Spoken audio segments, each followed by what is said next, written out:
英国外相拉布批评中国侵犯维吾尔人人权，并称伦敦将借此制裁中国。本周日，英国外相拉布接受英国广播公司访问时表示，东突厥散维吾尔人的人权明显受到严重侵犯，并誓言将对中国采取制裁行动。拉布指出，很明显，中国政府正在公然地侵害维吾尔人的人权。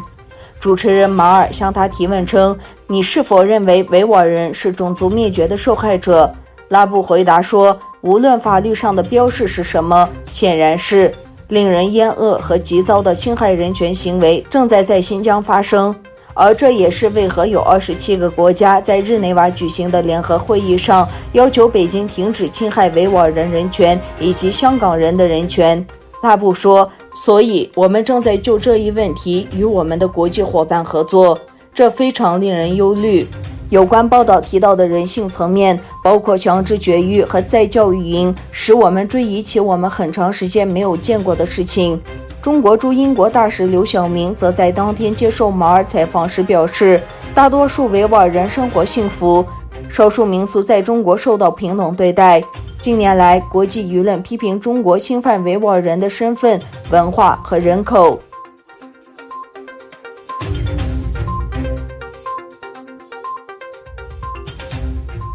土耳其大团结党主席穆斯塔法是东突厥散斗争的捍卫者之一，也是维吾尔人的朋友。他指出，我们的宗教信仰、文化和历史要求我们帮助自己的同胞，尤其是他们遭到破坏的时候。他在接受一媒体采访时被问：“你以为土耳其足够的关注东突厥斯坦吗？”他回答说：“我不认为土耳其足够关注这一问题，甚至有土耳其议员说，我们向中国开战吗？我认为如果有必要，必将与中国作战，因为在被占领的东突厥斯坦有4000万维吾尔同胞遭到中国的种族灭绝。如果中国不停止破坏，我们会采取必要的措施。”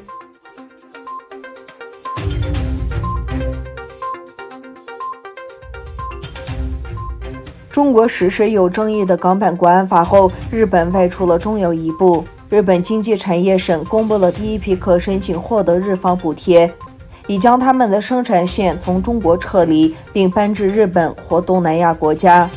彭博报道，日本政府将开始向企业拨款，协助将厂房撤出中国，然后搬回日本或东南亚国家，以确保供应链减少对中国的依赖。日本经济产业省已向57间公司提供5.36亿美元的补贴，同时亦有另外30间公司将获得基金，将产房转移到东南亚国家。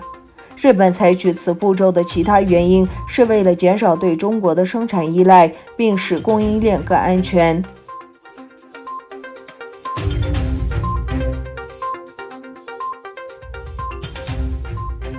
耶路撒冷地方法院19日第二次开庭审理以色列总理内塔尼亚胡涉嫌贪腐案。内塔尼亚胡本人没有出席。内塔尼亚胡被指控欺诈、破坏信任，并在一系列丑闻中受贿。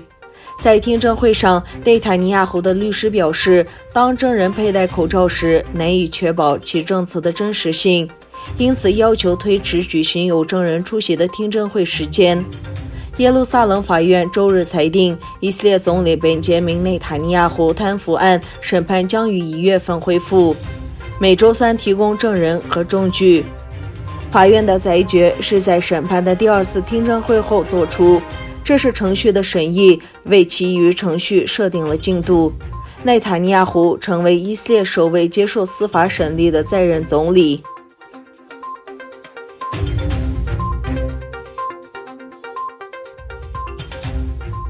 德国总理默克尔、意大利总理孔特和法国总统马克龙18日发表联合声明，呼吁利比亚局势相关各方立即停止军事行动，并叫停利比亚国内的军备扩张。德国总理府18日公布了这份由德、意、法3国领导人共同发表的联合声明。声明表示，3国领导人当天在布鲁塞尔出席欧盟特别峰会的间隙，讨论了利比亚局势。3国领导人均对利比亚军事对峙升高和地区局势升级的风险表示严重关切，并呼吁利比亚各方及其外国支持者立即停止军事行动，叫停利比亚国内的军备扩张。